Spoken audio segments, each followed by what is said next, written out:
On Wednesday, Senator John Thune spoke in support of the Livestock Regulatory Protection Act. The bill, which was introduced by both Thune and Senator Kyrsten Sinema, would prevent the EPA, quote, from issuing permits related to livestock emissions.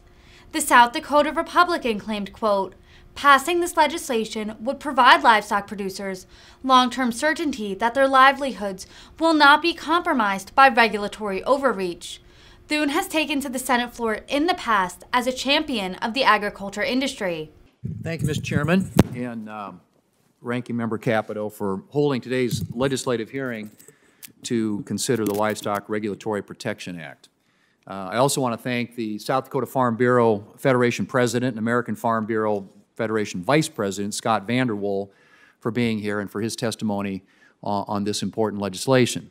I've long been concerned with efforts to impose onerous regulations and costly permit fees on animal emissions and the negative effect it would have on U.S. agricultural producers' ability to continue providing a safe and abundant food supply for our nation and the world. Regulating animal emissions could ultimately lead to higher food costs for consumers who are already facing increased food prices. And contrary to the story that is being pushed by opponents of the beef industry, beef production is directly responsible for only a tiny fraction of U.S. emissions. Cattle actually play an important role in managing pasture lands that sequester vast amounts of carbon. And on top of that, it's become clear that with certain feed additives, as well as then capturing and utilizing the energy potential of their waste using biodigesters, it's possible to significantly reduce cattle emissions, making the demonization of beef even more wrong-headed. And this isn't limited to cattle production.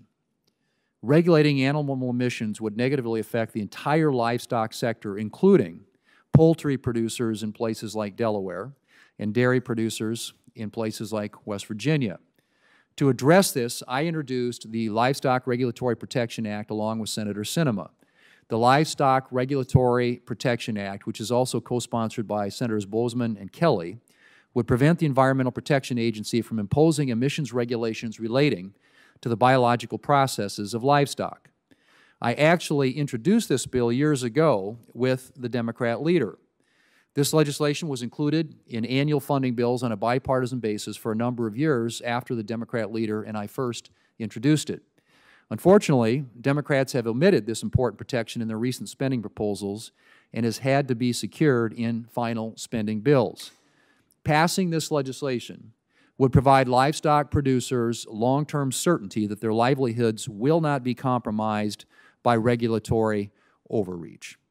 So I want to thank you for holding today's hearing, and I want to urge this committee to swiftly advance this important legislation. Thank you, Mr. Chairman.